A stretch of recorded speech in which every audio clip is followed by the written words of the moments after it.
Merci beaucoup, François, d'avoir accepté de venir passer ce moment avec nous. C'est fort apprécié. Merci beaucoup à tout le monde ici présent ce soir de vous être déplacés pour le premier événement 100% présentiel du SCUL depuis un bon moment. Donc, merci surtout d'être présent pour souligner la Journée nationale des chargés et chargés de cours. La 21e, comme vous le savez déjà, par votre présence, donc, vous soulignez à quel point les personnes chargées de cours sont indispensables pour l'Université Laval, bien sûr, mais aussi pour l'ensemble des universités au Québec. En effet, dans toutes les universités, on observe la même chose. Les personnes chargées de cours sont les principaux acteurs de l'enseignement de premier cycle. Et depuis qu'ils existent, les chargés de cours, ce qui caractérise leur profession, c'est leur engagement et leur dévouement pour l'enseignement.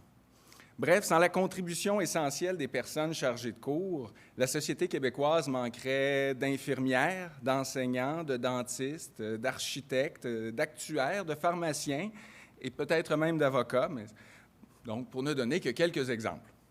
C'est donc avec beaucoup de fierté que l'on peut regarder le travail accompli, session après session, par nous tous qui avons choisi d'orienter notre action professionnelle en tout et en partie vers la nécessaire transmission du savoir. Cette mission, donc, la transmission du savoir, c'est une des missions, sinon la mission principale de l'université. C'est du moins la plus importante si on considère le nombre de gens qui y sont engagés, que ce soit donc le personnel enseignant ou même le nombre d'étudiants.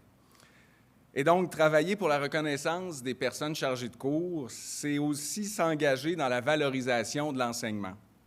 Il ne peut y avoir de bonnes conditions d'apprentissage sans bonnes conditions d'enseignement.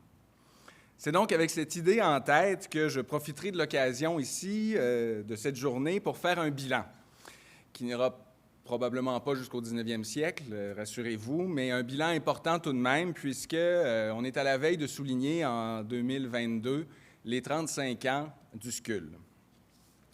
Rappelons-nous qu'avant l'accréditation du SCUL en 1987, les conditions de travail étaient très variables et se négociaient à la pièce, y compris pour les salaires.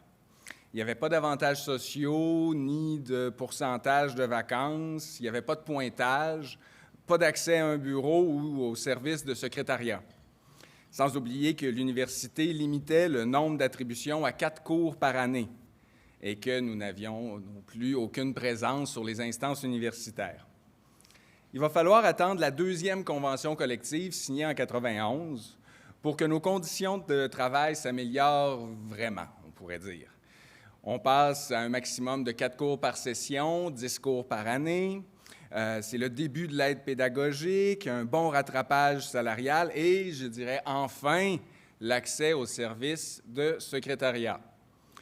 En 1991, il y avait encore beaucoup de choses qui se faisaient à la dactylo et la photocopieuse était probablement notre meilleur ami. Donc, avoir accès aux services de secrétariat à ce moment-là, c'était gros. Et heureusement, on y a toujours accès. Bref, donc, à partir de 1991, ça devient possible, avec le pointage et une possibilité de donner jusqu'à 10 cours par année, donc de penser à faire une carrière universitaire consacrée d'abord à l'enseignement. En 1998, avec la 3e convention, apparaissent les PEC, les profils d'engagement des chargés de cours, qui nous permettent donc d'élargir nos champs de pratique ou d'enseignement. Il y a aussi l'inscription annuelle. Bon, on devait suivre un jour aussi une attribution annuelle qui correspondrait à une inscription annuelle, mais bon, je reviendrai. Donc, en 2004, donc, après une grève, la 4e convention va maintenant prévoir un nouveau type de personnes chargées de cours, les chargés d'enseignement. Donc, il n'y aura plus seulement les chargés de cours à forfait. Et donc, avec l'apparition des chargés d'enseignement, enfin, un peu de stabilité et un pas de plus vers la possibilité de faire une carrière d'enseignant universitaire.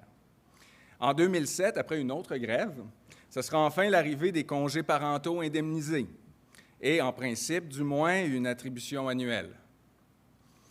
En principe, bon, il n'y est pas encore, mais on l'espère toujours. Depuis, une 6e et une 7e convention ont été signées en 2013 et 2019. Plusieurs choses ont été améliorées, le processus paritaire de révision, le développement du perfectionnement, une inscription qui correspond aux cours affichés, de bonnes hausses salariales, mais une chose manque toujours, la possibilité pour une personne chargée de cours à forfait ou chargée d'enseignement de s'en remettre à sa compétence seule pour garantir son emploi. Mais je m'arrête ici et je vous convie à suivre avidement les discussions qui vont suivre afin de mieux comprendre comment on en est arrivé là. Donc, merci beaucoup et bonne suite des choses. Non, c'est pas celui-là. Attends, est-ce que quelqu'un se rappelle où j'ai mis mon... Ah, voilà. C'était excellent. Bravo. Merci. Merci.